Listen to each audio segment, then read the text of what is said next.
J'entends des choses contradictoires à propos de la délégation d'assurance. Cela veut-il le coût et combien d'économies espérées sur la délégation d'assurance? On rappelle quand même le principe. Donc, on parle d'assurance emprunteur. L'assurance emprunteur, c'est la seule garantie pour l'emprunteur pour son financement. Il faut savoir que ça sera votre seule couverture si vous arrive un petit pépin ou un gros pépin. Ça peut tous nous arriver, donc il va falloir faire extrêmement attention. La délégation, c'est quoi? C'est le principe de pouvoir changer d'assurance emprunteur pendant la durée de vie du contrat. Donc, vous avez 3 moments pour le faire, pour choisir votre assurance emprunteur, à la souscription du crédit immobilier, pendant les 12 mois qui vont suivre la signature de l'offre de crédit, puis à chaque date anniversaire. Donc vous pouvez vous poser la question à 3 moments différents de la vie de votre offre de prêt. Le meilleur conseil à vous donner, c'est de tout comparer. Comme pour le crédit immobilier, ça serait dommage de partir tout de suite sur la première solution qu'on vous propose. Il faut faire le point sur ce que vous propose la banque, l'assurance de la banque, et ce que vous pouvez trouver en assurance individuelle.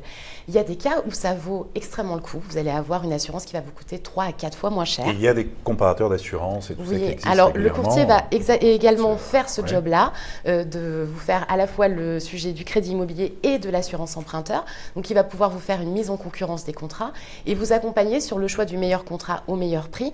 La délégation, il y a des cas où on n'est pas gagnant. Je vais prendre un cas un peu particulier, mais par exemple, vous faites une renégociation de crédit. Vous avez eu des pépins de santé entre le moment où vous avez fait votre crédit immobilier d'origine et le moment où vous voulez faire le rachat. Peut-être que ça ne vaudra pas le coup, peut-être même que ça va vous empêcher de faire votre achat de crédit.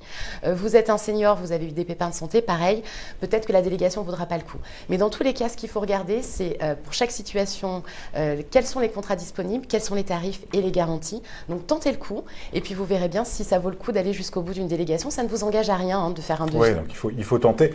Et ça représente quel pourcentage justement sur un prêt immobilier, cette notion d'assurance emprunteur par rapport au taux, qu'on ait bien ça en tête, Cécile? Alors c'est extrêmement variable. Il faut savoir que l'assurance emprunteur, le taux est fixé en fonction de votre profil, de votre âge, et de votre problématique de santé et du type de financement que vous faites et de sa durée.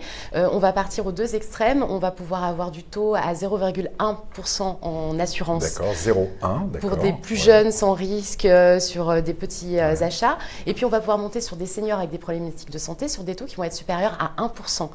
Peut-être même parfois plus cher que le crédit.